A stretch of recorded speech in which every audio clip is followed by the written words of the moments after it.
It's Monday night, and you know what that means. The Jersey First Television Network probably gives to you the latest edition of Real Talk. And certainly, I am the generational talent in Garden State Media.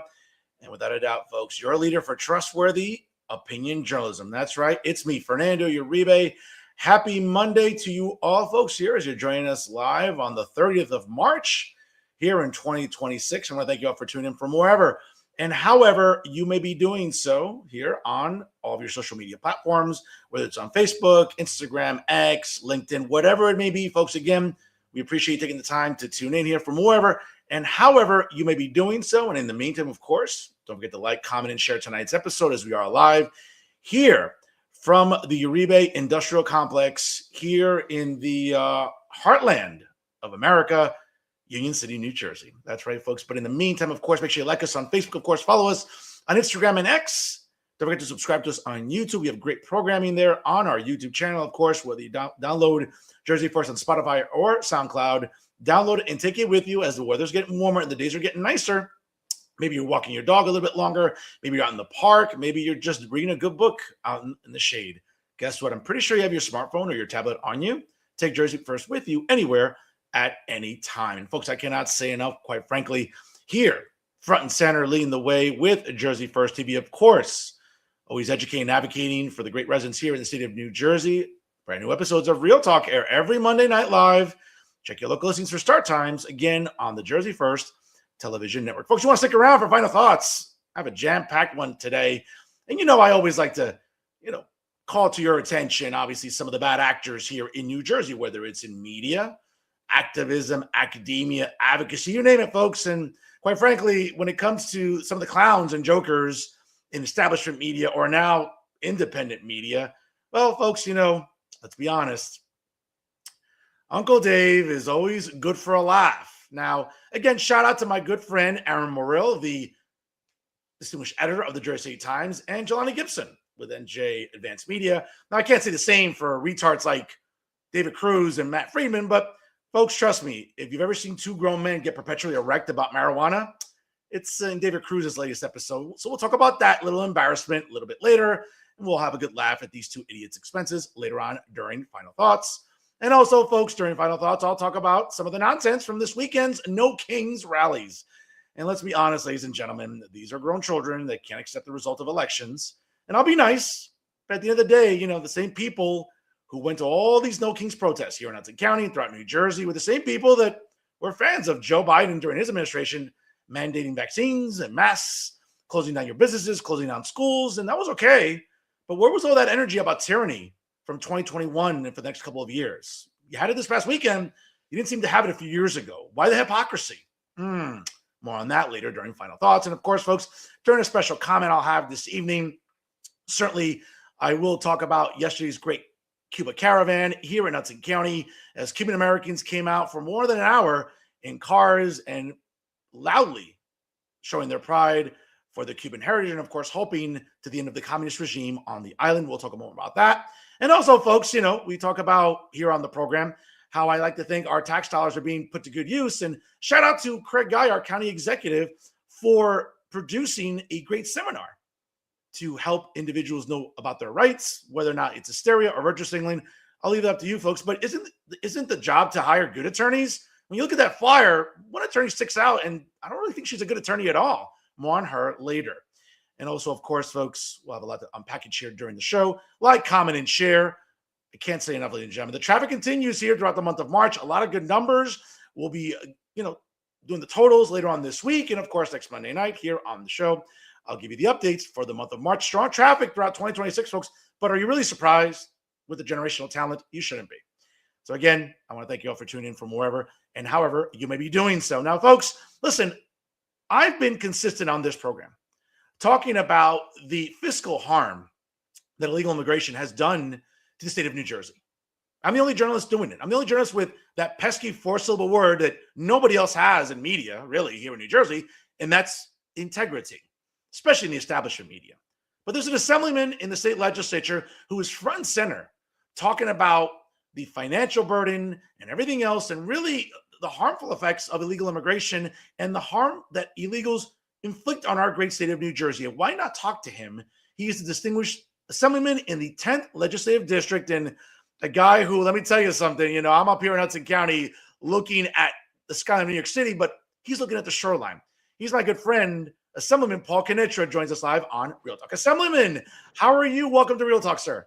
What's going on, Fernando? Coming to you live from the Jersey Shore here, right on the border of Bay Head and Point Pleasant Beach, where I totally effed up the calendar today, and I'm going to bail it out with some high energy today and some nice views Very of nice. that Very Jersey nice. shoreline. Very nice, and I appreciate that, Assemblyman. Folks, again, like, comment, and share tonight's episode here with Assemblyman Paul Kinitra out of the 10th Legislative District down in the Jersey Shore. So, Assemblyman, great to have you on here. Not sure if you've caught some recent episodes, but I've been consistent for years on this program, rallying against the harmful effects about illegal immigration, but more so as a homeowner and taxpayer here in New Jersey. And again, I'm not going to try to take words out of your mouth, but I've seen your report and I've seen you talk in front of the state legislature. And this is not, me being a xenophobe or a bigot. I'm a son of immigrants like we all are, but let's be honest about the fiscal harm that illegal immigration has inflicted on New Jersey. And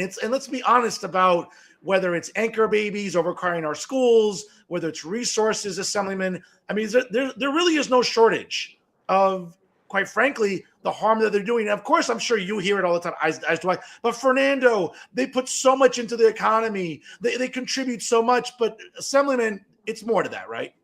Well, it's all BS. And look, we're luckily getting to a point here in history where I feel like we're just about to finally punch through the ceiling where you can talk about issues objectively and fairly and frankly, and the left just emotionally screaming racism without any facts or figures to back it up. It's almost dead, right? And that's what true equality is, right? True equality is you're judged if you're an asshole, if you're not an asshole. If you're a good person, you're a bad person. You break the law, you don't break the law.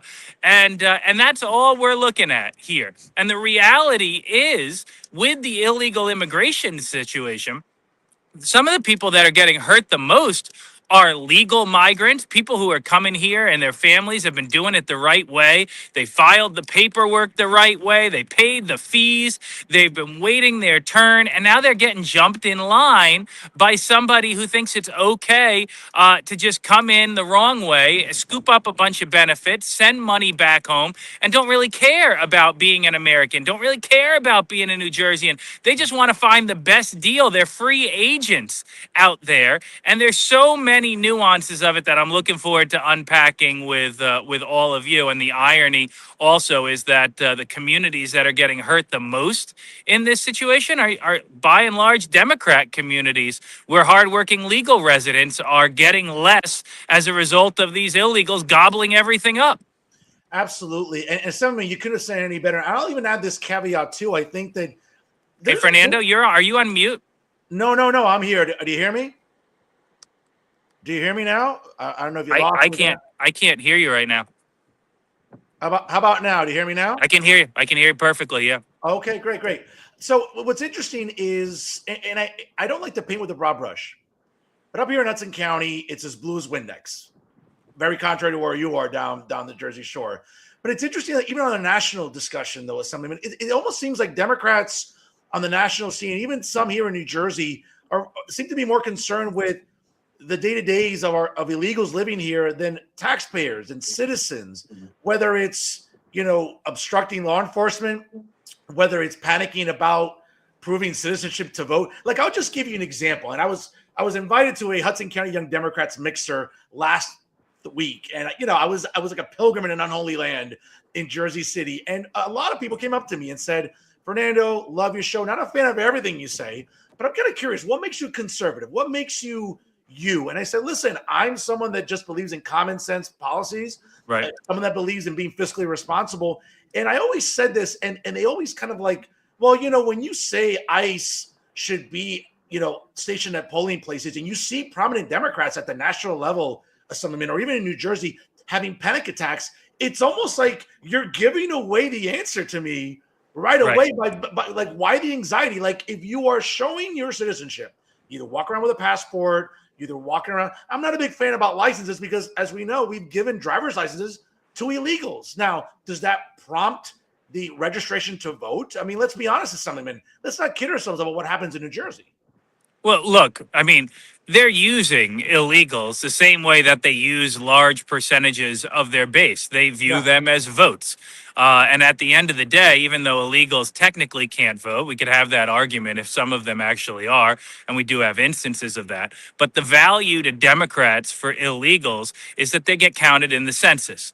And with 900,000 in New Jersey, it's a seismic change. They make up roughly 1 out of every 10 people walking around here. Right. Now, you take them out of the census, and very right off the bat, you would have about 4 less assembly seats. And again, based on where they're coming from and where they live, that would be largely in Democrat areas. It would probably be they would lose 4 assembly seats, which would be an 8 seat swing, and you would lose 2 congressional seats as well, right? And they don't want that to happen. They want the gravy train to keep on moving forward, and that's really the crux of it. And it's one of the reasons why now they've become so extreme that if you ask them, do you even believe in any deportations? Most of them now will say no. Yeah. And that's abhorrent to me, right? I mean, there's no objectivity. And I'll let you finish, but to that point about deportations, it's interesting because, yes, I get it. It's certainly not 2016, 2006, whatever, 1996. We have this now, and we can stream live, we can go viral, and we can virtue signal by smartphone. And the idea that we've had Democrat administrations in Washington, we've had Republican administrations. Like, again, Assemblyman, let's be very clear, and I hate to be teaching civics here on the show, but the reality is that ICE has been part of the Department of Homeland Security since 2003. Ever since the terrorist attacks by Islamic extremists in 2001, we saw a lot of the federal agencies get reorganized, and we've seen what ICE has become. And it just seems to me that we've had willing accomplices in the sense of the optics about immigration enforcement. I mean, does anyone have any meltdowns about President Bill Clinton and how many illegals he deported, or Barack Obama, or George W. Bush, or Joe Biden, or the first Trump term? But it's interesting that because it's Donald Trump in the second term, and he's been effective at closing the border and making sure that we are not letting illegal. I mean, again, this is not hyperbole. From 2021 until 2024, roughly 11 million illegals went through a wide open border. We don't know who came in here. We could have had more Islamic extremists, more dangerous illegals. Who knows? But the bottom line is that it somehow seems now that, hey, if you can catch up on your smartphone and go viral, let's vilify an agency that Republicans and Democrats in the White House have used effectively. It boggles my mind how it just slips through those cracks, Assemblyman. Look, they won't admit to anything anymore. They act as if their stances in the 80s and the 90s didn't even exist, right? They act as if they didn't even say those things, right? I mean, there's no acknowledgement of it, no, factual response as to why things have changed. And if you even look at Republicans and independents' viewpoints over time, they have roughly stayed about the same, except Democrats have just made this massive left turn into bizarro world, right?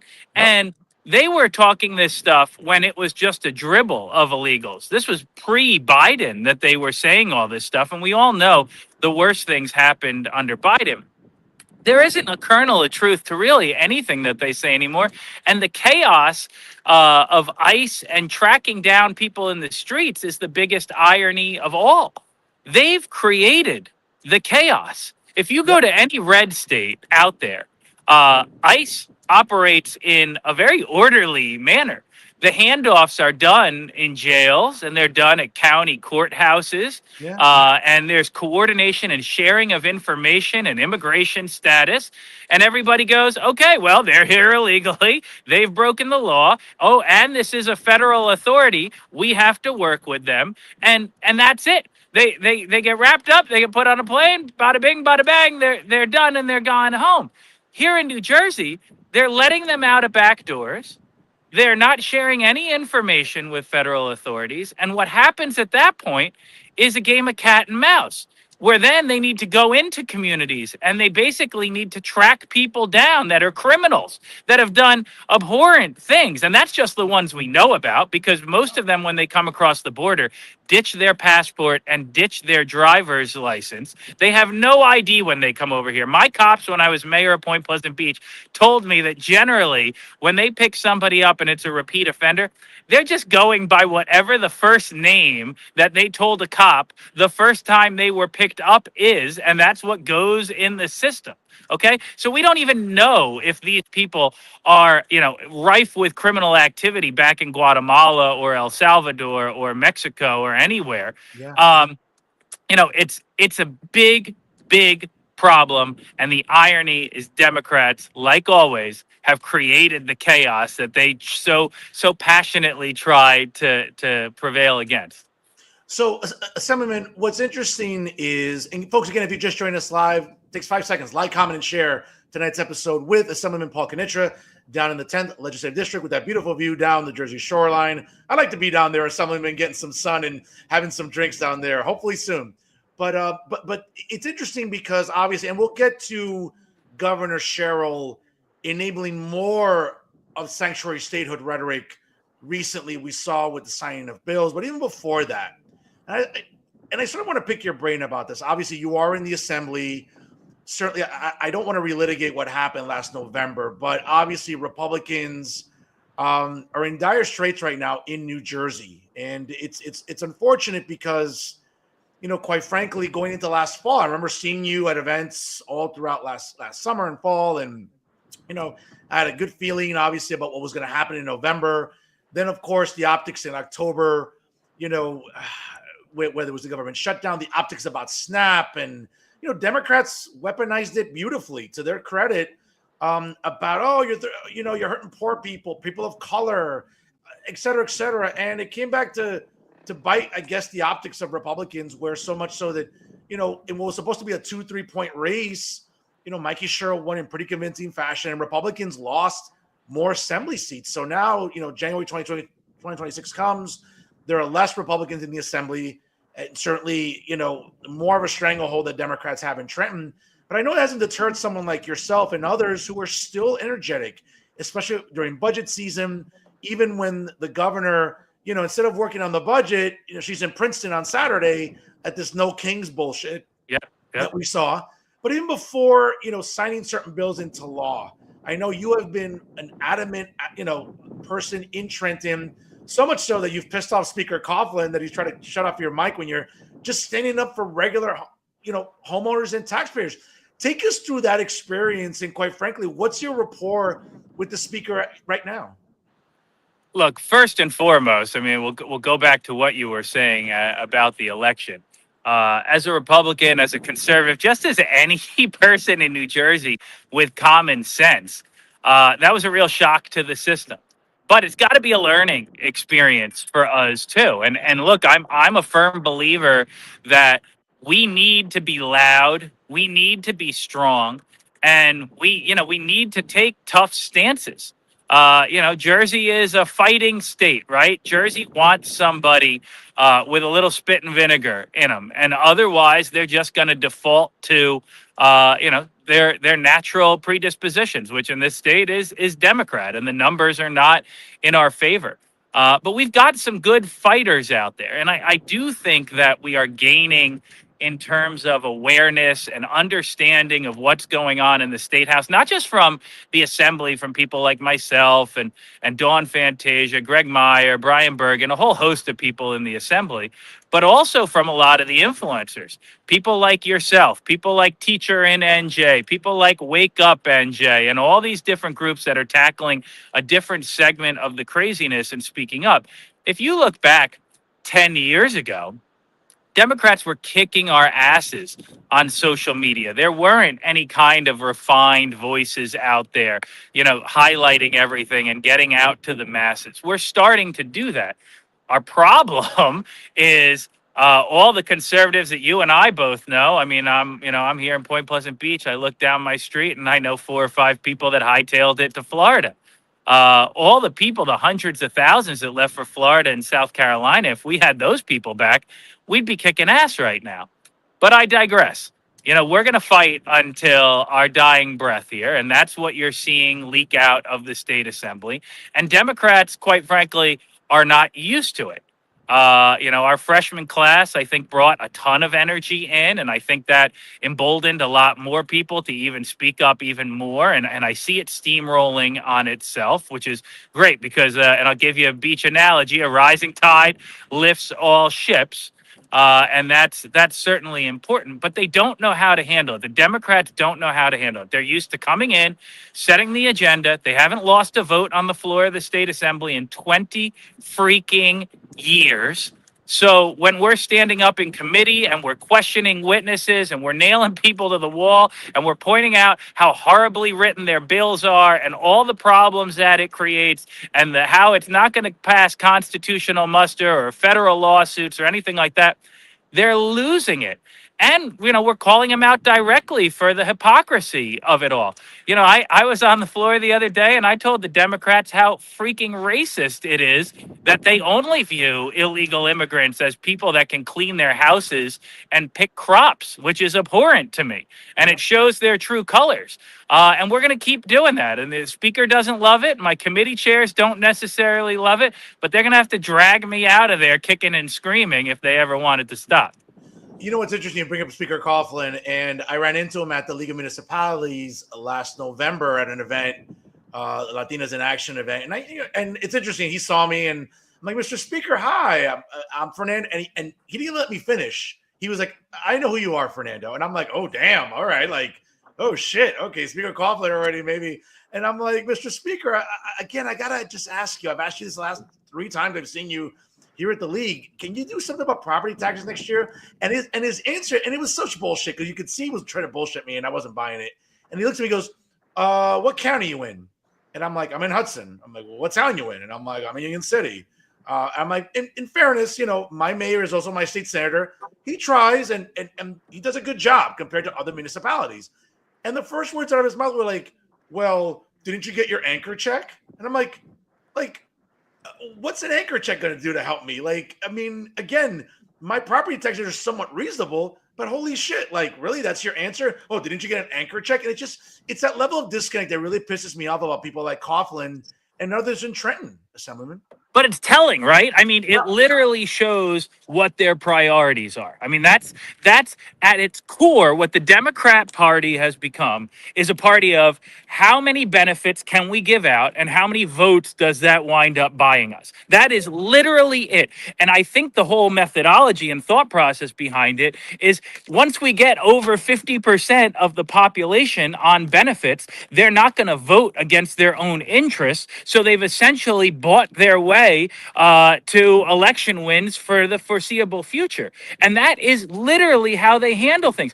I mean, the budget, since Chris Christie was governor, and I'm actually about to walk by his summer house right here in a second, which is ironic. But since Chris Christie was governor, the budget has gone up like 75%.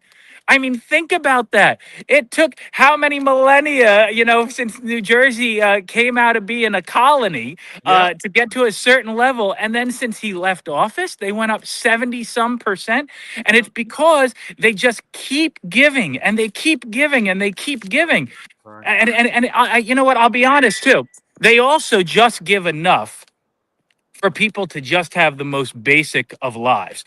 All the Democrats out there who are taking a lot of these benefits, there's a ceiling to those benefits, right? Look, when everything got started, people were out there clawing at the walls to try and get jobs back during the Great Depression, right? Yeah. It was meant to be, a hand up, not a handout, right? And now the Democrats just want everybody living in Section 8 housing. They don't want them moving out of the cities to other areas. They want to keep everybody kind of all confined in an area. They want them to only be able to reach a certain level in life. Republicans are offering, the opportunity where the sky is the limit, right? I mean, I don't know how that isn't a message that's going to start resonating more and more as the years go by. I agree. And let's get into that report. I mean, I mentioned it earlier. I know you mentioned a report you did recently in 2024 at approximately $7 billion a year is what New Jersey has to spend to let's be very frank, to coddle illegals in New Jersey. And now educate me on this in the audience, because maybe I could be wrong, Assemblyman, but obviously there are some talking points when Democrats or pundits or operatives or consultants will say, well, conservatives are just hate mongering when they're saying that, well, illegals receive Medicaid. No, that's right, they don't. However, now correct me if I'm wrong, my understanding is the Medicaid dollars coming out of Washington come back into New Jersey. But what Democrats do, I think, is very slick. It's my understanding they take those dollars and put it into a fund which is known as NJ Family Care. And that is where residents, illegal or citizens alike, can apply for health care. So, yes, illegals do not receive Medicaid directly from the federal government. They cannot go to a county building and apply for Medicaid. But because of NJ Family Care, they can get some of the subsidies that come in through Medicaid, and subsequently why illegals have health care in New Jersey is because of that chicanery. Am I wrong in the way I just explained this? No, you hit the nail on the head, right? Okay. It literally is a cutesy game of semantics with the Democrats, and not just what you were talking about, okay? Because first of all, Democrats do that, and our government does that on every level. We're funneling money to nonprofits, and then the nonprofits are distributing that out, right? That's how they get around all the talking points and make it seem like they're not actually doing anything. But what people are really not talking about is the average illegal alien is using an emergency room as their primary care facility. And those bills also aren't getting paid either. And that is getting extrapolated out to increase the cost for everybody else that's going to the emergency room. On top of that, costs would be astronomically lower if people weren't going there and you're sitting there because you got maybe a gunshot wound or an aneurysm, and somebody's going there because they sprained their ankle because that's what they've been trained to do. No, absolutely. And let me just add this as well, because I've been working in education for many years, whether it's in higher ed or anything else. And again, this is not me being hateful, Assemblyman, but the reality is anchor babies have contributed to overcrowding in our schools. I know, and I'm not even being Stephen A. Smith here, where I say, oh, I know. I literally know thousands of teachers in all 21 counties in New Jersey. And I can tell you, classroom sizes have become overcrowded, especially up here in Hudson County, nearby Bergen, Essex, even down the shore by you, I'm sure. I mean, folks, let's be honest. Anchor babies continue to be born here. Illegals continue to come here. And again, by law, we have to provide education. We have to provide other, resources to them. And again, when you come up with that $7 billion number, that's not, someone said to me, oh my God, Paul's out of his mind. He's just bullshitting. I'm like, that's not a bullshit number. No, honestly, Fernando, we actually think that the numbers that we wound up putting forward were conservative numbers because we left out stuff like the emergency room that I was talking to you about. We left out, think about the housing situation, right? You go into Newark, you go into Patterson, you go into Camden, and you take out 900,000 people from that community.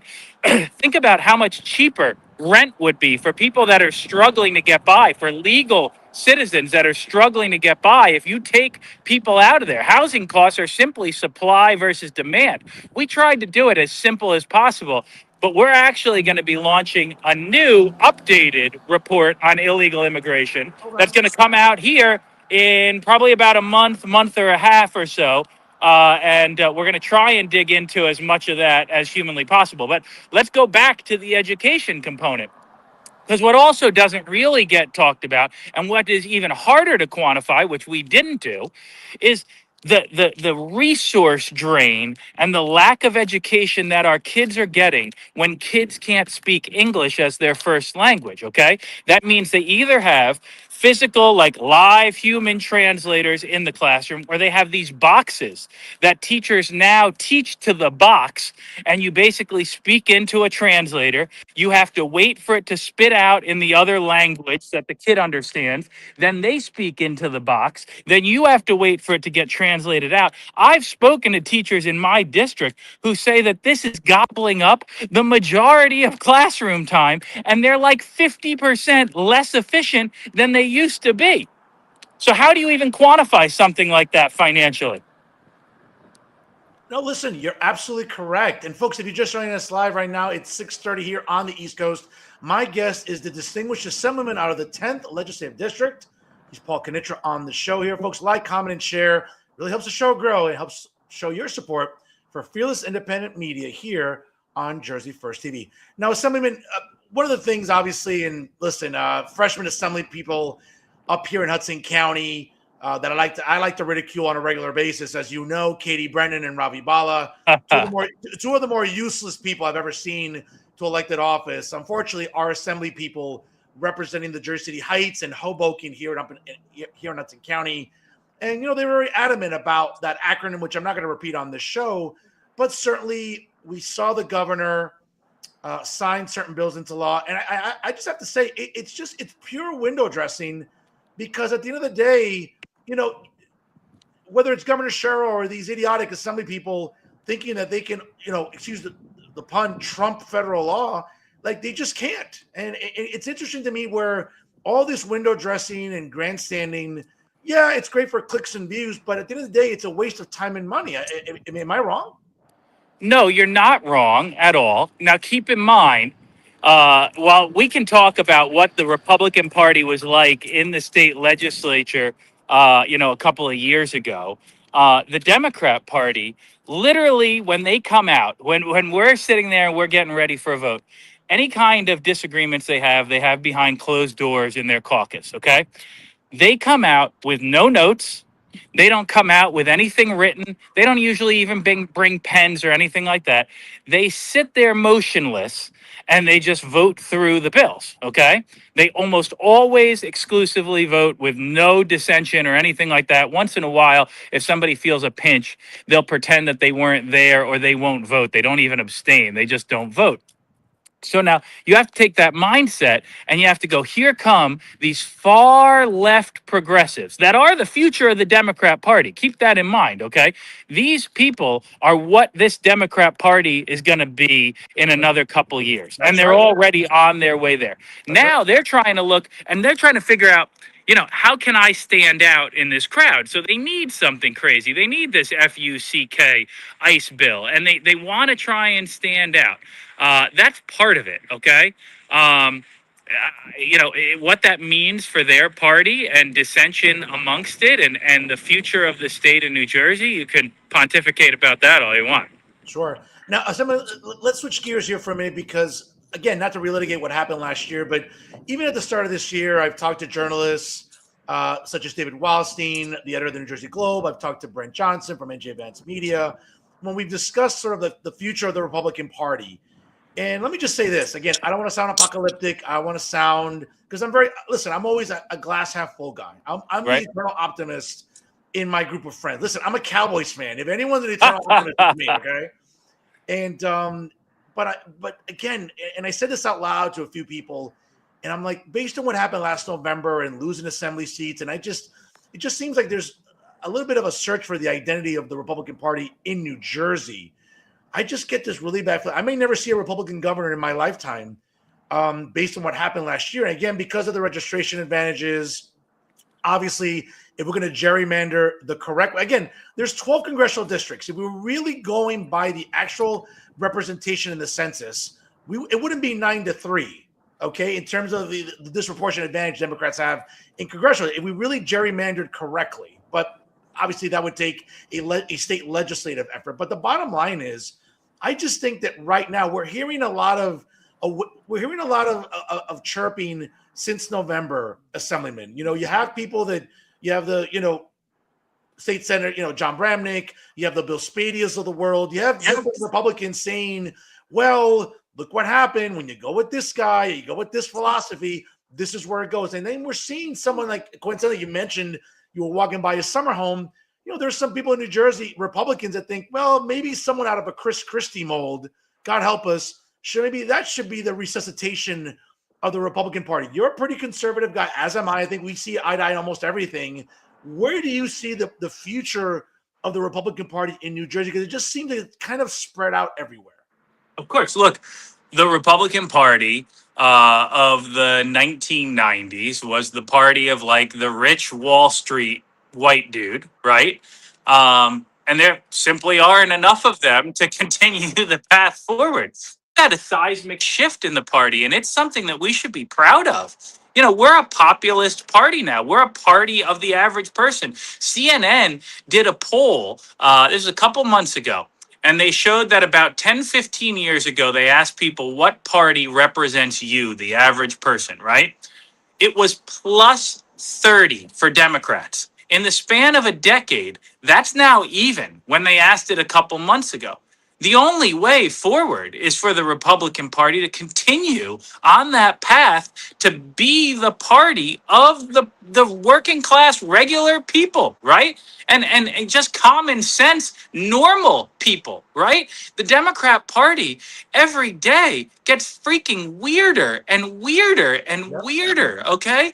It's your crazed, college professor. It's your pink-haired liberal lunatic, right? It's your drag queen. It's whatever it is.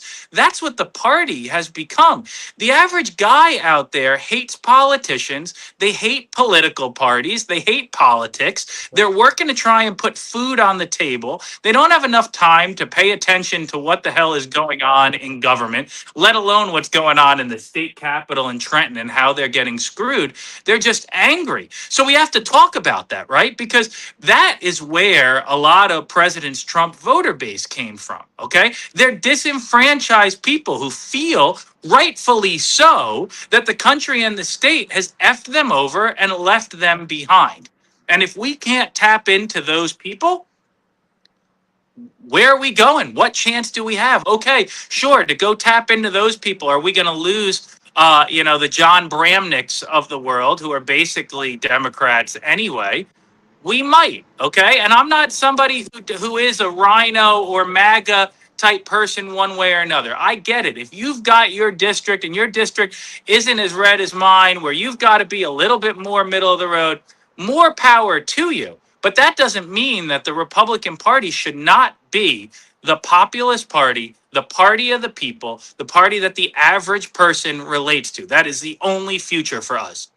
Absolutely, with common sense policymaking. And that's, I think, consistent what we're seeing around the country, maybe not in Trenton because of what's going on with Democrat majorities. But you mentioned your district, and it's a very diverse district. Folks, if you're not familiar with the 10th Legislative District, obviously covers multiple municipalities in Ocean County, a lot of great ones: Bayhead Township, Brick Township, Island Heights Borough, Lavalette Borough. We do have the Assemblyman on. I think we just lost him for a minute. We'll get him back on. Okay. I'm here. Sorry. All right. Mantaloccan Borough, Point Pleasant Beach Borough, Point Pleasant Borough, Seaside Park Borough, Seaside Heights, South Toms River, and Toms River Township, as well as Monmouth County, which includes Brielle, Manasquan Borough, Seagirt, Spring Lake, and Spring Lake Heights. A lot of crazy summer nights in some of those towns over the years. Assemblyman, I'll leave it at that. But when you look at your district and you look at, again, it seems like a pretty solidly red area.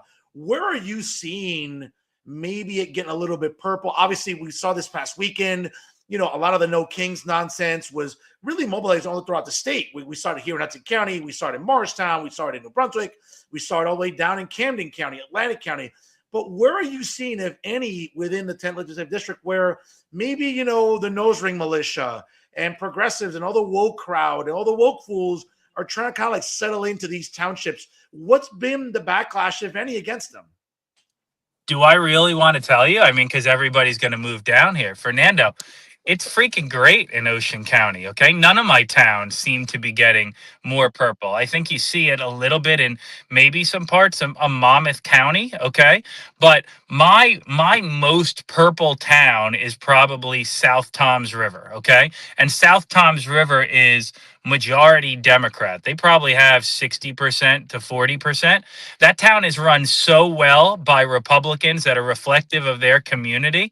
They can't even get Democrats to file for the races in there. And that's the only outlier I have. We have We have a Democrat mayor in Brick Township. I think that's more a vestige of some past political maneuvering. The Republicans came in and took over a chunk of seats on the council this past year, and I imagine that to continue moving forward. But Brick Township votes like 69, 70% for Trump and for Republicans at the presidential level.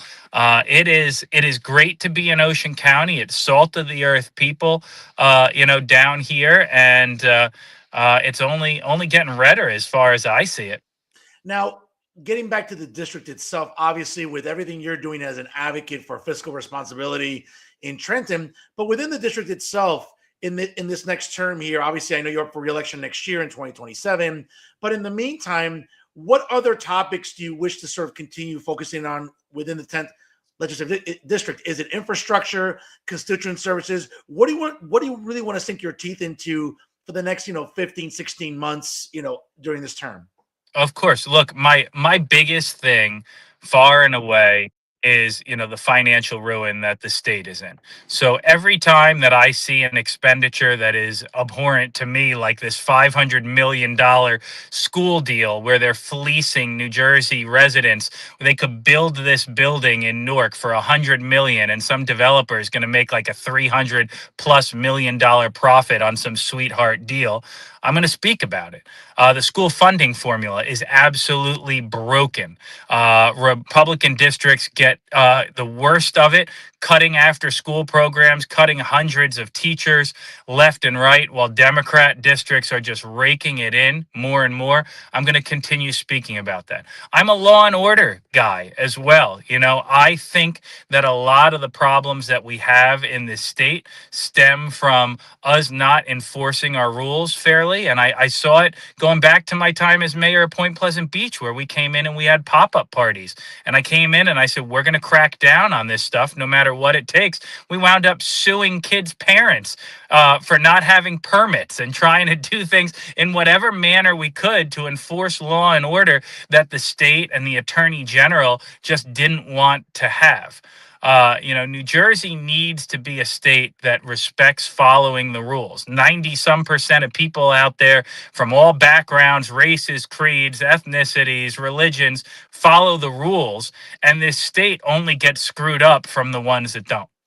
Now, it is budget season. And I know you're going to be one of those voices in Trenton, as you mentioned, along with other great members in the legislature, Assemblyman Brian Bergen, Assemblywoman Fantasia, Assemblywoman Vicky Flynn, big fan of the show. I know she's been on regularly, and others. But at the end of the day, because of the deficits when it comes to the majorities that Democrats have in both chambers, for our audience at home that maybe don't understand how it's going to work come, June, again, not to engage in other civics lessons for our audience tonight, but under state law, folks, by 11:59 p.m. on June 30th, under state law, the state has to ratify a budget in both chambers, has to be signed into law by the governor. Otherwise, at 12:01 a.m. July 1st, the state could shut down if it's not a budget's not ratified. We've seen a couple of state shutdowns. We saw that in the last year of Chris Christie in 2017, very briefly. We also saw it under Governor John Corzine in 2006. It seems like during the 8 years of Phil Murphy, Assemblyman, it always seemed like crunch time, like June 29th, June 30th. Like there was always like crunch time avoiding a shutdown. But they also added more pork than right. You see, in a meat, on a meat cleaver. And I would suspect that in 2026, while Governor Sherrill talks about cutting costs, I mean, again, it's, Wednesday's April 1st. And ironically, it would be April Fool's Day. But, our energy costs aren't any lower. But, hey, fighting Trump, having the Attorney General file ridiculous bullshit lawsuits that cost us dollars, that cost taxpayer money. It seems like that's more, that takes precedent over, not forget about freezing energy costs, reduce them, reduce property taxes, reduce the spending. But it just seems like that's not the modus operandi, even after 8 years of Phil Murphy. And let's be honest, I mean, Assemblyman, the budget got fatter than some of the Victoria's Secret models when Victoria's Secret was woke back in the 2020, 2021 era. So, I mean, what do Republicans have as any recourse to stop this? again, I think eyeballs on stuff is the only thing that really makes the Democrats fear, right? They're used to getting everything done in a vacuum. They're used to nobody knowing about what's going on. And now we take that Christmas tree list and we pick it apart. They got smarter last year. They tried to put projects in there that look a little bit better, pass a little bit better public scrutiny, but it's still a Christmas tree list meant to buy off, votes on certain things throughout the years, and to placate the most loyal communities. And look, there's also a lot of really scary things when you dig in and see what communities are getting money and who's connected to those communities. And you can Google, some of Brian Bergen's speeches on that, but I'm not going to go down that rabbit hole right now. We were facing a $4 billion budget deficit this year. And Governor Sherrill came in and said she was going to be a centrist and said that she was going to be fiscally responsible. And what did she do? Not only did she increase the budget, she raided the surplus, and she could have cut some of the $7 billion that was going to illegals. And instead, she screwed over seniors and she cut, the Stay NJ program. And that shows a lot of how they view things. And I think a lot of people with pensions should really be worried, because Democrats are showing, if it comes down to illegal aliens or cops and firefighters or teachers, they're going to pick illegals every single time. And it was interesting when she gave her budget address, and there were certain moments of something when State Senate President Qatari and Speaker Coughlin looked at each other they were and I'm like, and they're probably thinking to themselves this blank said this really. And to your point about Stay NJ, I mean, that's Speaker Coughlin's pet project. That's his baby.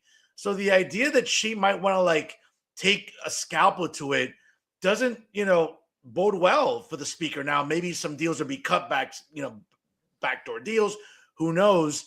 But certainly it's something to keep an eye out for. Moving forward, though, obviously it is budget season, but it's also, again, it's election season in New Jersey, and that doesn't change. There's an election every year. Certainly all 12 congressional districts are up for grabs. Up here in Hudson County in the 8th congressional district, it's pretty solidly blue. Republicans don't really have a presence here. I've talked to some really good congressional candidates in the last few weeks, whether it's Hillary Herzig in CD6 or Greg Mealy down in CD12. I mean, there are some really good Republicans running during this cycle, and we have some great U.S. Senate candidates running because, let's be honest, folks, I mean, is there a more embarrassing member of the United States Senate? And that's saying something, because across the river, Assemblyman, we got Chucky, Chuck Schumer, we got Kirsten Gillibrand, we got little Dick Durbin out in Illinois. I mean, we got some horrendous U.S. senators, but coincidentally, two of the worst ones happen to be here in New Jersey. Tandy Kim and Spartacus, Cory Booker. What are you hearing on the street? What are you hearing on the ground about the Senate candidates and some of these House races that maybe could be more competitive? Look, if you're going to be frank, I think coming out of the elections last year, I think people are certainly worried. Yeah, do we have Senator Booker, who is like a discount version of Obama that always seems perpetually pissed off and is leading more with emotional rants than he is facts and any kind of reality? Yeah, we do. Do we have some good Senate candidates out there? Yes, we do. I want to see a stoppage to the infighting. There aren't enough Republicans anymore for tribalism amongst us. We can't have different camps. We can have primaries. Primaries are great. I think the cream usually rises to the top in a primary. You get to hear different perspectives, get to see different people's take on how they would run the state or how they would go to D.C. and operate. But at the end of the day, when this primary is over, everybody has to come together. And if I see candidates out there that run and lose and don't put the team first afterwards, that usually really, really upsets me. And I think you can, in some regards, tell how that is going by how the primary races themselves are going. I don't think we need to be doing politics of self-destruction anymore. I think we need to make sure that we're doing races where we're talking about how our ideas are better than the other guy's ideas and how we're going to crush the Democrats better one way or another. But, this cancel culture, this politics of self destruction, that's for Democrats. It shouldn't be for Republicans. I agree. And listen, just a couple weeks ago, I had the new GOP chair. Fernando, I can't hear you again. I think you went mute again. You hear me now? Yep, here you go. Okay, sorry about that. A couple weeks ago, I had the new NJ GOP chair, Christine Henlon, on the show. Great conversation with her. Folks, if you missed it, again, go to Fernando Uribe Media, obviously on Facebook, on Instagram, and you'll check out the full episode. 15,000 views and counting on it. And, I like her energy, Assemblyman. She has a tough job ahead of her. There's no question. Certainly, it almost seems like a thankless job to be the chair of the Republican Party in New Jersey, but she's tackling it with a lot of piss and vinegar, and I applaud that. I think we need that with a new chair here in New Jersey. Having said that, when we look at the future of the party, I think you said it best. I think it's about getting a coalition together. And listen, are there going to be some bad Republicans among us and conservatives? Absolutely. I mean, we can name them, but it does us no good. I think it's about maybe coming together as opposed to picking people apart, right? That's exactly right. We all need to come together, and I hope that starts at the party. I certainly would love to sit down with the new chairwoman. I've reached out to her 3 times and offered a bunch of dates, and unfortunately, she hasn't been able to find time in her schedule to sit down with me yet. But I hope if I keep on it that at some point she will, and then we'll be able to have a nice talk about what the future of the NJGOP looks like in this state. I mean, you're a vocal guy. You're a great advocate. Before I let you go, a quick lightning round here. We've talked to Paul Knitra, the Assemblyman, former mayor, but let's just talk to Paul Knitra, the guy. And let's quick lightning round to get to know the Assemblyman down in the 10th Legislative District. So quick lightning round here. Favorite NFL team and why? Oh, I'm a Giants fan. I've been a Giants fan since I was a little kid. The teams with Phil Simms and Lawrence Taylor and Mark Bavaro and Jim Burt. I mean, those were my teams back in the day. And I think we got a little life here with Jackson Dart and the new coach. And as long as we can stay healthy, I feel good. I feel good about my Giants for the first time in a long time. Listen, big Cowboy fan here, as you know, on my social media. The Cowboys, I know. Jerry just continues to be inept, and we don't have good coaching. We got good players, but it doesn't seem to translate every January. But we'll see. If they're healthy, Cowboys are always in the conversation, right? So, favorite MLB team? Mets, again, same reason as the Giants when it was Mookie Wilson and Darryl Strawberry and Dwight Gooden. It just was like they had a personality. The whole team had an identity. It was a great time to watch sports and baseball, football, the Knicks, basketball. Everything seemed. I'm at that age now where I'm like it all seemed better back then. Sure, no, certainly. Obviously, a Knicks fan, as you just alluded to. Hockey, any team in particular? You know what? I mean, I'm not a huge hockey fan. I'm not a huge hockey fan. But I mean, obviously the Devils. If I gotta root, I'm gonna be a Devils guy. All right, good stuff. I hate to put you on the spot with this since you were a former mayor, now you're an assemblyman. It's a big district, but favorite cuisine and favorite restaurant? Oh, that's tough. I have a lot. Okay. I have a lot. I will tell you, I'm basically like a quarter Italian, quarter Slovak, quarter Polish, and then a mix of Lithuanian and Irish. But so the Italian side of me absolutely loves the food in my district and the state in general. Joe Spano's, Spano's restaurant in Point Pleasant Beach on Arnold Avenue does Italian as well as any place that I've really ever been to before. But then, in the summertime, things change quite a bit, right? We've got the shrimp box, we've got Red's Lobster Pot, we've got so many outdoor places that my winter and summer rotations are very, very different. I can tell you that. Okay. Favorite American president and why? Oh, that's a really good question. That's a really good question. I'm going to say Donald Trump. I really am.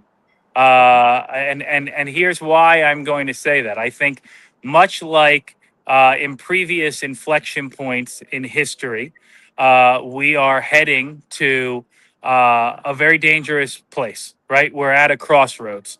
And I think the fact that he has been unencumbered in his second term, doesn't have to worry about winning another election, doesn't have to worry about what everybody thinks and, you know, placating the political donors and anything along those lines, because I do believe that politics has been ruined Sure. by political donations. That's right. Yeah. I mean, it starts at a local level. You see it with local elected officials, county elected officials, state and federal. And now we have somebody who, on many levels, is just trying to do what they think is best to course correct all the insanity that we've been spoon fed by the Democrats for so long. Last one here. Favorite? Well, actually, let me phrase it better. Marvel or DC, and who's your favorite character? Oh, that's a good one. That's a good one. Um, I would go Marvel, and I would go Iron Man. Okay. Simply because I think Stark's personality is just one of the greatest in all comic book lore. Yeah. I mean, it is a combination of intellectual and biting sarcasm, and some level of self awareness, which is necessary to make it all work. And I can personally appreciate some of that. Sure. Well, listen, I'm excited about Avengers Doomsday coming out later this year. I think it'll be interesting Yep. seeing Robert Downey Jr. be Dr. Victor Von Doom. Now, whether that's a Tony Stark variant, we'll find out. But certainly, I would say on my end, I'm with you. I like a lot about Tony Stark. I think not just being the philanthropist, the playboy, but at the end of the day, like a guy who ultimately you think is selfish, but he wasn't. Right. He Right. sacrificed himself for the universe, and I think that's something we should always applaud about Tony Stark, especially in the MCU. But Assemblyman, again, I want to thank you for your time. I appreciate. Thank you for coming on in the sense of just sort of giving us a great view the entire show with the backdrop.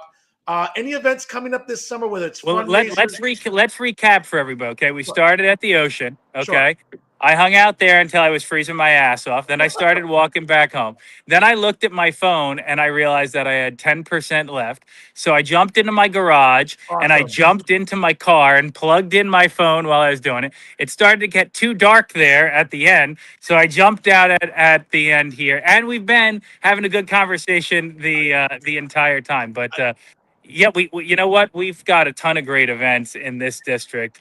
In the fall, we have the Manasquan Intercoastal Tug of War, where Oh, Point Pleasant Beach and Manasquan literally tug a rope across the inlet. Coming up soon, everybody knows that Jenkinson's in Point Pleasant Beach has the summer kickoff, which is usually the Friday morning of Memorial Day weekend. And they always have an incredible band, like a big name. Like we've had Sting, we've had Shaggy, we've had Gavin DeGraw, Ed Sheeran, like big, huge, like names come here. That's always, you get to that point and you go, all right, summer's here, even though it's not technically summer. I'm hoping that they bring back the offshore Grand Prix boat race here in Point Pleasant Beach, which they used to let me be the driver when we were having the press conference and we'd go like 100 miles an hour through the inlet. There's always something great going on here at the shore. I can't wait to welcome the whole state back here. Assemblyman, I got to make it down there, and we either try to grab dinner, some drinks during the summer months. Would It's love always it. good to be down there. Folks, he is State Assemblyman Paul Kinitra from the 10th Legislative District, our guest tonight here on Real Talk. Assemblyman, whenever I'll send you some links later on tonight to plug if you can on Twitter. We were live on Twitter tonight, also on Facebook, also on Insta. I'll send you all the links. If you can do that later today and this week, I'd appreciate it. Can you do that for us? Thanks, brother. Appreciate it. Folks, he's Paul Kinitra, Assemblyman, here. Join us live on Real Talk. Assemblyman, have Bye, a guys. great night. Thank you for joining Real Talk. Take care now. Folks, good stuff there with Assemblyman Paul Kinitra. Again, I really appreciate him coming on here tonight. I know it was a bit of a mix-up time-wise, but hey, really, really great view to see back there. Obviously, as you alluded to start the show, walking on the beach and walking down there in Point Pleasant. So good stuff there by State Assemblyman Paul Kinitra. One of the big advocates for fiscal responsibility in Trenton, because we don't have many down there. But Paul Konitra is one of those guys fighting the good fight, and I do appreciate his time here tonight on Real Talk. Folks, it is 7 o'clock exactly here on the East Coast. We appreciate you tuning in here right now. Like, comment, and share tonight's episode of Real Talk. And again, it really helps the show grow and show your support for fearless independent media. Folks, not some of the Mickey Mouse media out there. Trust me. We all know who I'm referring to. No, folks, really good, fearless independent media is what you get here every Monday night on Real Talk. Folks, 7 o'clock on the East Coast here, right on the dot. And you know what time it is. It's time for Final Thoughts. Folks, I talk about it regularly on this program. And there's no shortage of bad actors here in New Jersey. Whether it's in academia, we see it all the time with beta males like Joe Amaditis from the Center for Cooperative Media and Education at Woke State University over there in Montclair. Okay. Or useless journalists like Max Pizarro, Bob Hennelly, Tom Moran, Alan Steinberg, who isn't awake at this hour, Chucky, Charles Style, or useless, paper pushing, overpaid, do nothing government employees. We all know the types, folks. Maria Rodriguez at Montclair State University, as well as others earning six figures, doing shit. Let's be honest. Lauren Albrecht with Garden State Equality. Antoinette Miles with the New Jersey Working Families Party. Or Nettie Morrissey with, Make the Road New Jersey. Okay? Caleb Burrell in Jersey City. I mean, folks, there's no shortage of useless people in New Jersey. But when I think of two, really useless people in New Jersey, I think of, two douchebags in particular, coincidentally, in today's media. Now, shout out, first of all, to my good friend Aaron Morrill, the editor of the Jersey City Times, does a great job covering Jersey City and really exposing what's been going on in Jersey City for years now, under the ineptitude and the fiscal irresponsibility of the former mayor, Stephen Phillips. So shout out to Aaron Morrill, who I have an enormous amount of respect for. And Jelani Gibson, too, for NJ Advanced Media. Now, folks, it's hard to take these two douchebags seriously. And what I'm referring to is David Cruz and Matt Friedman, who, again, folks, this was brought to mind because I don't watch David Cruz. I know Uncle Dave and Little Maddie watch this show regularly because they like to. What else do they have to do? But, folks, in a time when we have the highest property taxes in the country, when spending is out of control, and the spending in Trenton and the budget is getting bigger than David Cruz's waistline, you would think that since he's independent media now, God, that's a fucking joke. Okay? Sorry, folks. But what's interesting is with all the problems going on in New Jersey, you would think that there'd be worthwhile topics to discuss. No, we have to talk about weed. And as you can see there, obviously, in one of the more effeminate looking men in New Jersey, Matt Friedman, folks, you would think that this is a guy who's at a strip club looking at strippers on the stripper pole. But no. That look of joy and that look of a perpetual erection with this fucking douchebag and David Cruz laughing along with him. No, folks, it's about weed and cannabis. Folks, I've never smoked weed. I don't care to.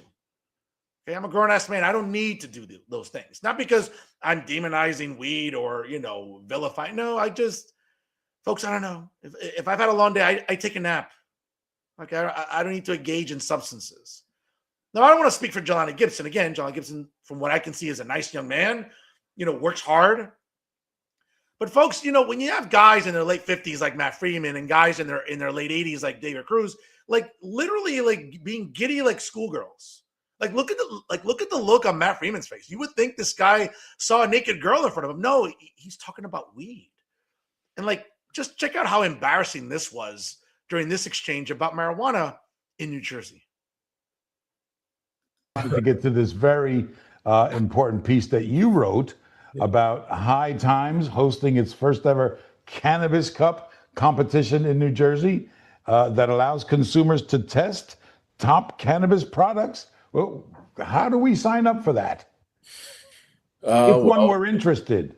well, I mean, they do have a website where you can just, go there and, find out who's selling a kit, Does it show that cannabis has arrived as kind of a connoisseurable kind of thing? Yeah, I mean, it's arrived in a consumer aspect, whether or not the weed is better than what you can get on the street. I Yeah. guess it depends on which weed dealer Right, and which You street know. you live on. Yeah, yeah. I mean, there. I've spoken to some people, and they say, "Oh, this weed is so much more better." The other guy used to give me shake, and Right. I've spoken to other Man. people. I mean, folks, by the way, like, I feel bad for Aaron sitting there. Like, he's listening to the he's listening again, not throwing any shade on Jelani Gibson. Seems like a nice guy, hardworking reporter, actually work. I can't say the same for the other two idiots, because I mean, when do they ever really work a long day? If they ever have, like, right? But shout out to Jelani Gibson. I get it. This apparently is important. I don't know. But for the rest of us adults that, you know, work 9 to 5, work real jobs and work a lot of hours. I mean, I don't know if talking about weed and cannabis is the most pressing thing right now in New Jersey. It isn't important. I mean, it really isn't. But nice to see, Matt Friedman there, looking like his usual cuck self. Just being giddy about marijuana. Like, that's embarrassing, isn't it? A guy in his late 50s, like, who can't comb his hair for television or even groom his beard, right? Like, looks like, I don't know. He looks like a little kid there, like when he got his first Playboy magazine. He's like, oh my God, here's titties. I don't know. Jesus. He's Who are using like, yeah. terminology that I don't understand, but I know that this is a subject that's near and dear to your heart, as you have advocated before many times with strong editorial arguments. Proceed. I just would like to note that it would be nice. And you can hear the estrogen in his voice, by the way, folks. I mean, from one of the more feminine looking or sounding men that I've ever seen in media, but that's Maddie there. But let's continue. If the High Times Cannabis Cup could have a home grow competition. Unfortunately, in New Jersey, there's no way that's going to happen. I'm not sure if the High Times Cannabis Cups normally have that, but I know other cannabis cups in other states do. But of course, it's still a felony, and you could still wind up in prison for growing one plant in New Jersey. And that's crazy. Now, as you know, I live in upstate New York. I love growing weed. Yes, we all know, Matt. For anyone that watches your X page, if a week doesn't pass by without you getting giddy like a little schoolgirl about marijuana, we get it. You like weed. I get it. Your dick gets hard about weed. I get it. That might be a concern for your wife. And I mean, I wouldn't blame her if she spends more hours at the bookstore. Like, who could blame her coming home to this fucking douchebag? But let's continue. And I will say, and I don't think I'm particularly great at growing weed, but still what I don't think you're particularly great at a lot of things, but that's another conversation, Matthew. grow is better than anything I've ever had from a dispensary. And that's not a testament to me. I think that's a testament to the small scale. It's like growing tomatoes in your backyard. They're always going to be better than what you can get at a supermarket, right? And so it would just be nice if you could have a nice, quaint, like a pie breaking contest at the county fair. Just a nice home grow contest. That is a great idea. That is a great Agreed. idea. Aaron, you're going to have to bring it. I mean, a great idea. I mean, really? I mean, I'm not sure. I mean, Dave, like, do you need weed? Okay. I mean, folks, like, do we need David Cruz to engage in cannabis consumption? Folks, let's be very honest. As if we need to, like, increase this motherfucker's appetite. Really? If anyone doesn't need to smoke weed, I mean, let's be honest. I mean, as if we need to increase his appetite? Come on, give me a break. Come on. I mean, this giddiness about marijuana is embarrassing. And folks, but this is what supposedly is passing as acceptable or good journalism. It's bullshit. Again, I feel bad for Jelani Gibson and Aaron Morrill, a good friend of mine who, listen, kudos to him. More eyes on the Jersey City Times, which, by the way, folks, I mean, a good news site. I know some people have reached out to me and said, oh, why is it behind a paywall? Well, you have to pay reporters. And if that's what their business model is, then, hey, that's his business model. Who am I? I don't run a news site. I run a very good opinion journalism brand. Okay. But I'm not paying people. Okay. Paying myself with advertising. I don't have to, like, pay employees. I get it. He does. That's his business model. Again, you can either choose to subscribe or you choose not to. That's it. It's really that simple. All right. So again, I just feel bad for Aaron having to sit there looking at these two douchebags get perpetually erect about marijuana. But folks, again, that's That's the level of embarrassment we're seeing with journalism today, folks. One guy who I guess is part of establishment media, right? Political New Jersey, like who fucking reads that? Like who reads the playbook?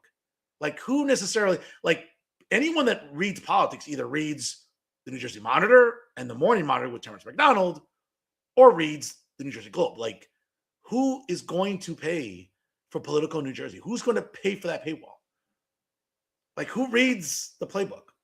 Folks, I can tell you, I know a lot of people in New Jersey that, especially that are political junkies like myself, none of them read the playbook.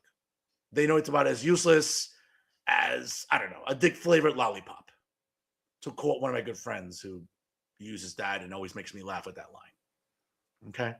So, folks, if you want to know why today's journalism in New Jersey sucks, well, look no further than, douchebags like Matt Freeman and David Cruz, who could be talking about more important issues, but again, prefer to talk about weed.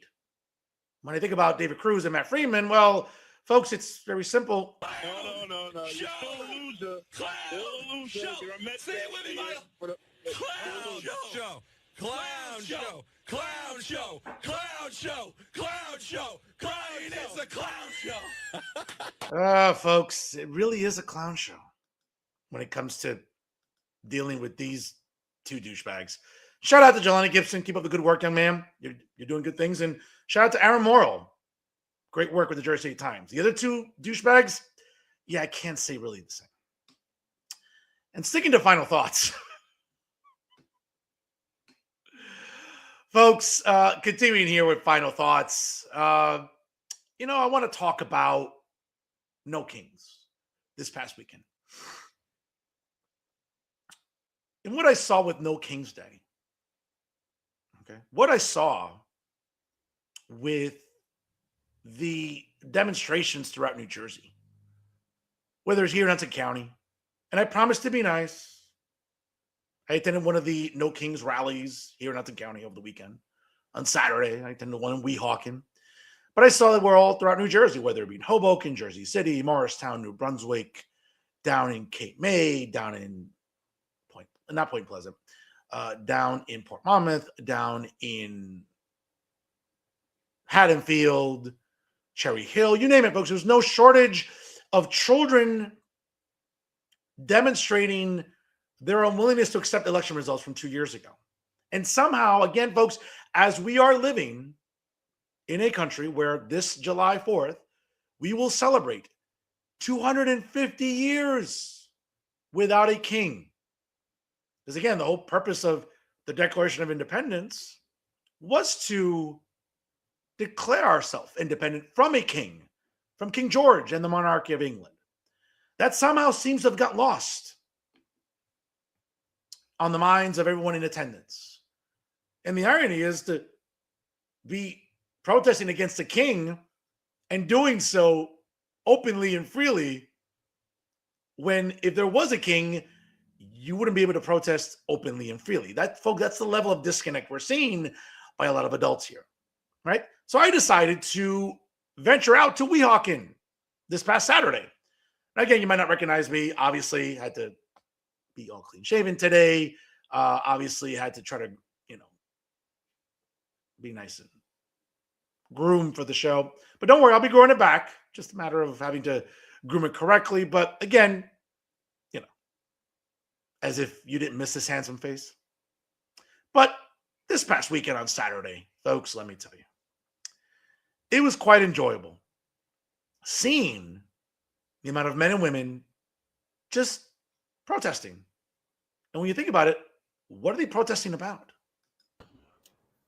Hi, everyone. Happy Saturday and welcome to Real Talk on the Road here in Weehawken.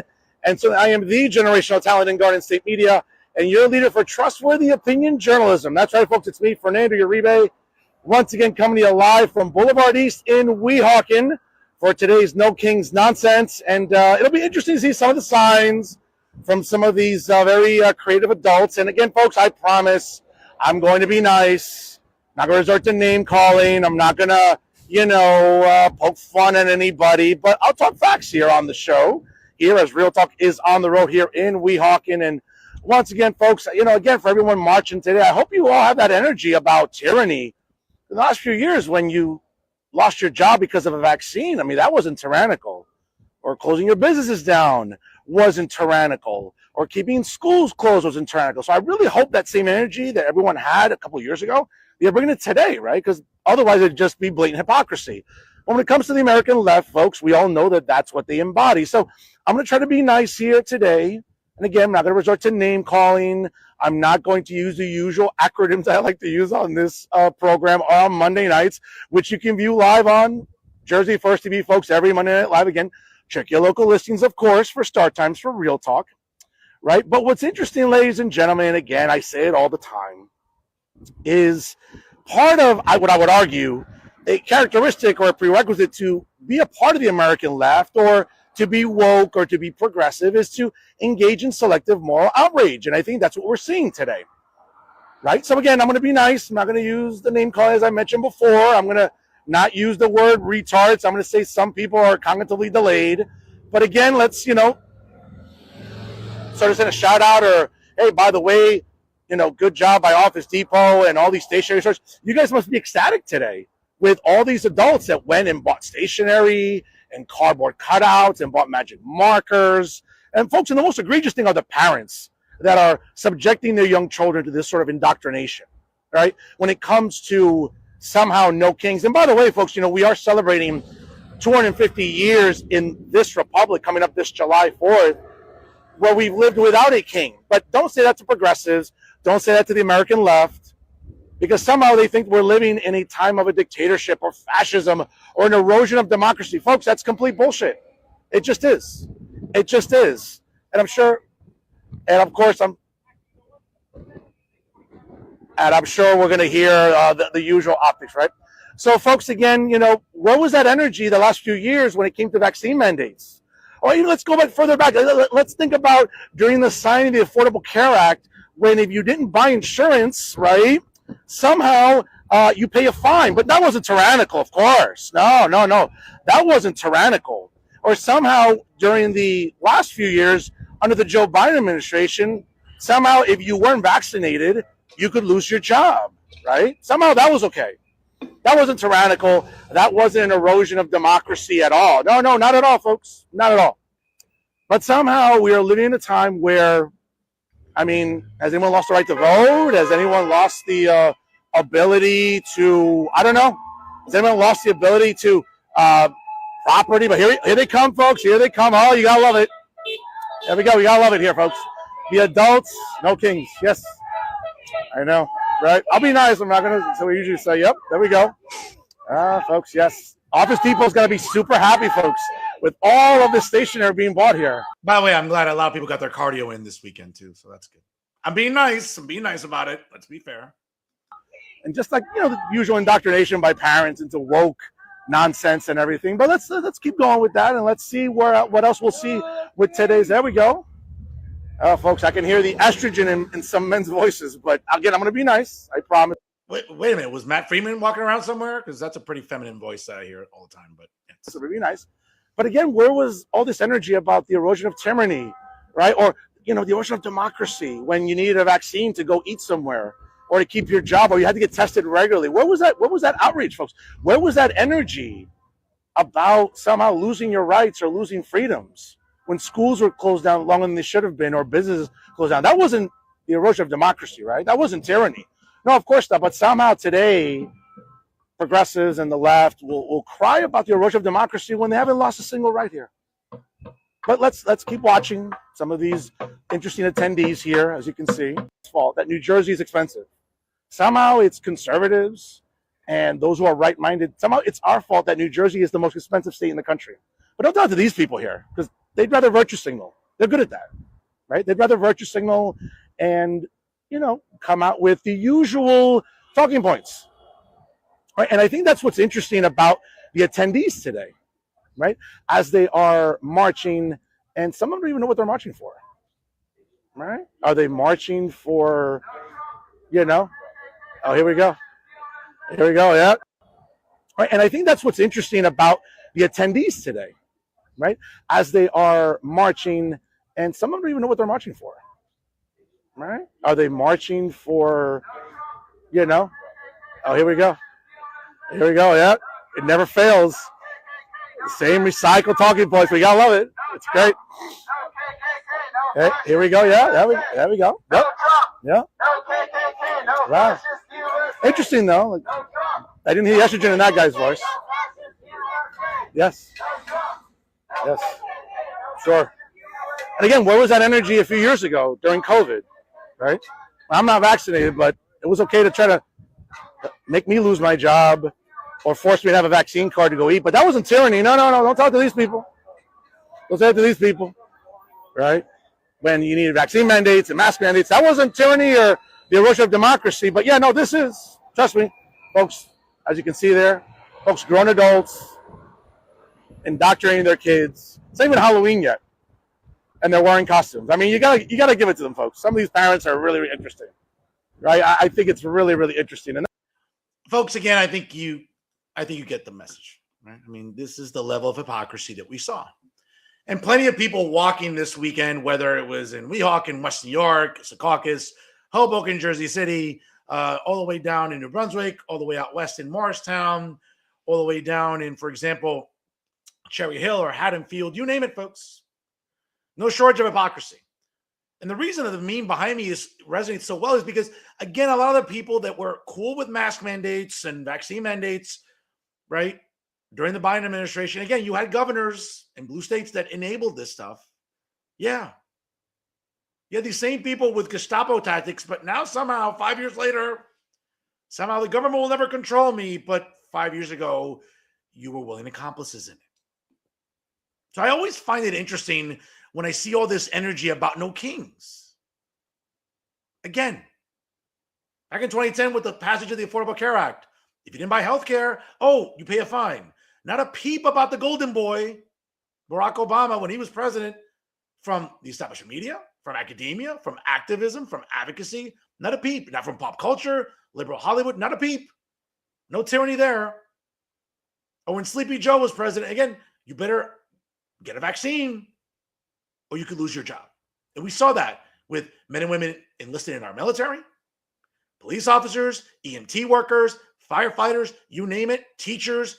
Hey, folks, there were states in this country and school districts where if you weren't vaccinated, you could have lost your job, if not outright lost your job. That was okay. No tyranny there. Folks, you see why these marches are bullshit? Do you see why it's blatant hypocrisy? But don't tell that to people that live in their own bubble. Don't tell that to people that live in their little echo chamber. Okay? Because it's not what they want to hear. They just want to hear absolute submission to their bullshit narratives, but not even engage in any critical thinking. And you see that all the time. These are the same people over the weekend, right, who will talk about, you march in a no king rally in a democracy. But then many on the left, again, as you can see there, will defend Iran, where, let's be honest, folks, 40,000 protesters in the last couple of years have been shot dead for doing exactly what the people that did this weekend were doing. They're not a peep out of any of you speaking up for those that are really being oppressed in a dictatorship. But you're out there making clowns of yourselves, making asses of yourself. So I got other footage too of people marching this weekend, and especially with clowns like Katie Brennan and Ravi Bala and others, all the woke crowd and the nose ring militia and all the progressives. I got other exclusive footage about no kings rallies in Jersey City, in Hoboken, in Morristown, New Brunswick, you name it. I got more footage here of the No Kings March this past weekend.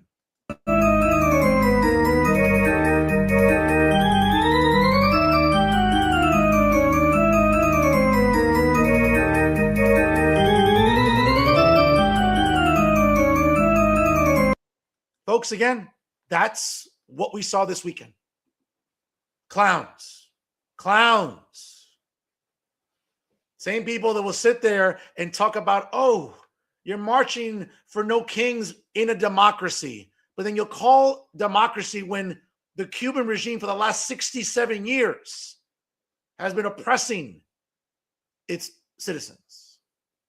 denying them the right to vote in fair and free elections, denying them civil liberties and due process. That's okay, but you're crying about Donald Trump.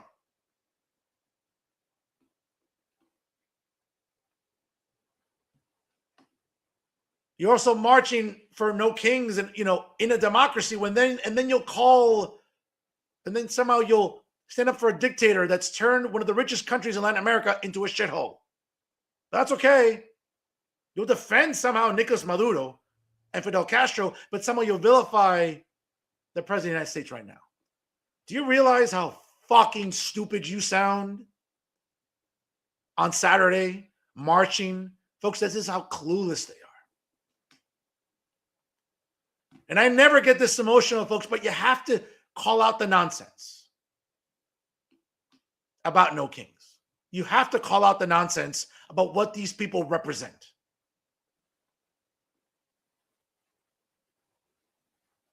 It's embarrassing, folks. These are grown adults. And what's worse is that they're indoctrinating their children into the same bullshit. It's sad, folks. It's sad. You should do better. Sadly, they never will. And those are my final thoughts. Folks, special comment here tonight as we're about to wrap up here with the show. And this past weekend, I had the privilege yesterday to attend yet another Cuban caravan here, Para Patria y Vida, uniting Cuban Americans everywhere here in North Jersey in a great caravan this past Sunday down Bergen Line Avenue, which started in 90th Street in North Bergen, going all the way down through Guttenberg in West New York into Union City. And coincidentally, finishing near Celia Cruz Plaza on 32nd and Bergen Line Avenue. We got to see a lot of great patriots this past weekend.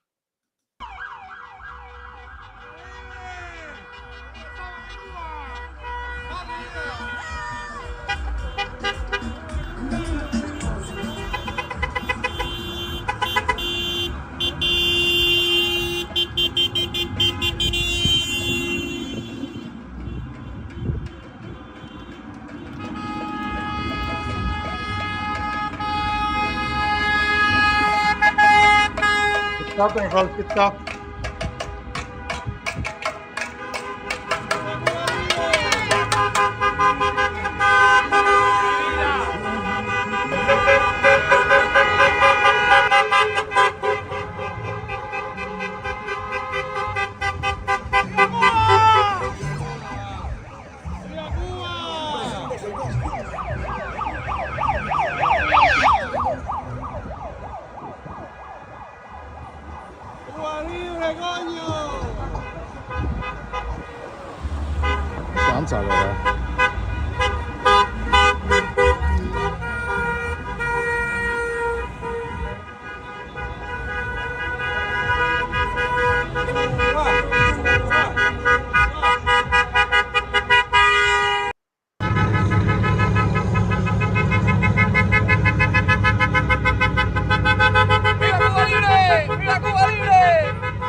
Folks, again, I can't say enough. Shout out to Cortaditos and Adam Miguel, its owner, and their staff.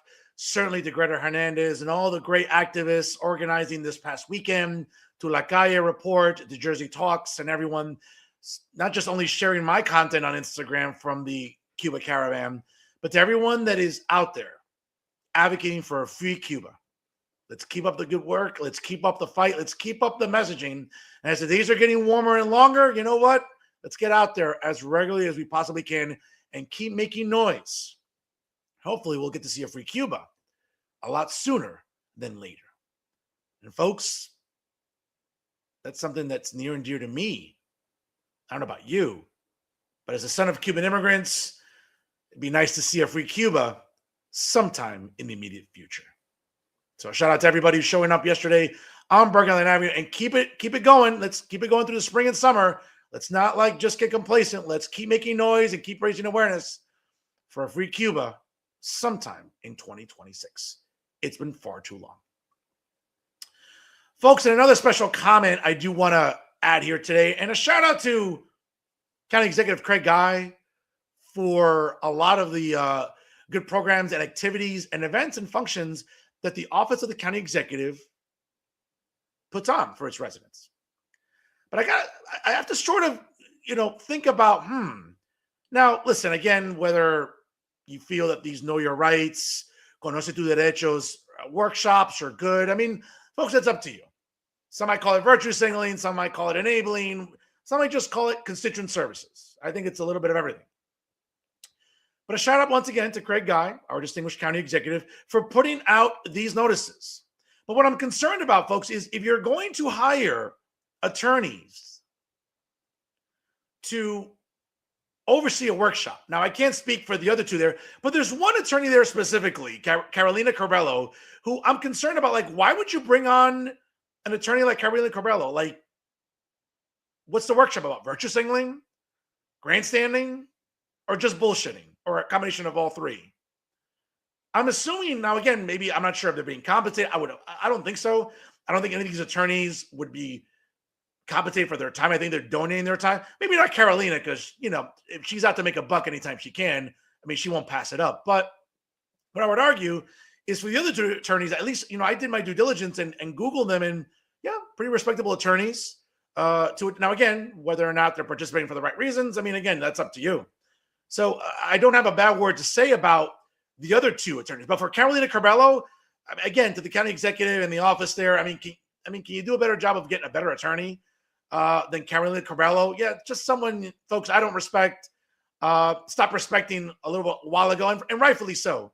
But for the future, I think if we're going to hire attorneys for good events, I would argue you want to hire some good attorneys, not Mickey Mouse attorneys. And, let's be honest, folks, when I think about Carolina Corbello and anything that comes out of her mouth, well, folks, it's pretty simple. Show, clown show. Say it with me, Mike.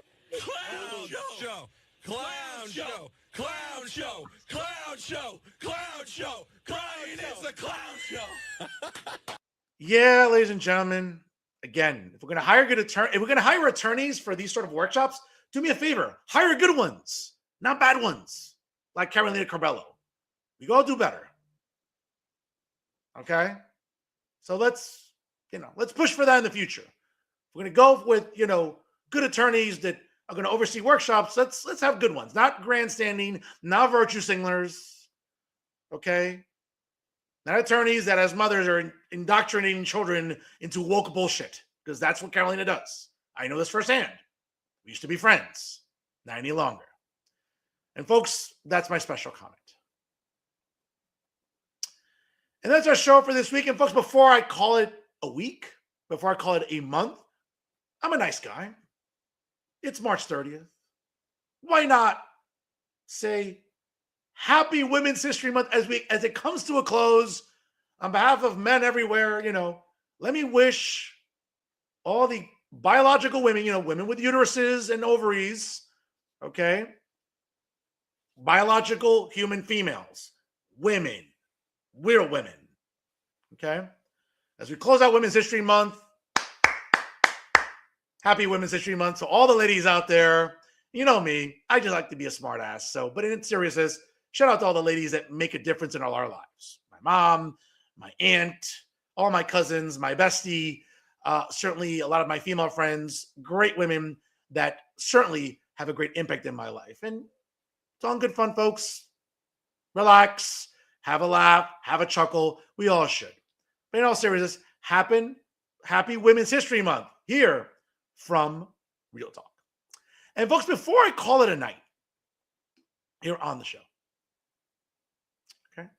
before I call it a night here, don't forget to like, comment, and share tonight's episode. Make sure you like us on Facebook, of course. Follow us on Instagram and X, and also on YouTube. And don't forget to subscribe to Jersey First on SoundCloud and Spotify. And also, make sure that you show your support for fearless independent media here with Jersey First TV, always educating and advocating for the residents of the great state of New Jersey. We're doing it here every week with Real Talk on Jersey First TV. But folks, before I call it a night, I do want to send a special shout out to family visiting here. I'm sorry, let me just remove that. Here we go. Make sure I add this here. Great. Shout out to my dear cousin, Ruiwana Nunez, Maritza, and Isabelita. Great family from Colombia visiting here. First time here in the United States. And guess what? Happy to be a tour guide. Happy to be showing the sights here in New Jersey and in New York. Some chilly days. Obviously, got to bundle up here during late March. But on behalf of everybody here, on behalf of Jersey First TV, on behalf of the Uribe Gonzalez family, we're so happy to have you here. We're so happy to be spending time with you. Que viva Colombia. Y, of course, que viva la familia. And we're happy to have you here. Great to spend time with you. Spending time with family is always a good thing whenever you can do it. So shout out to them. Y los quiero mucho.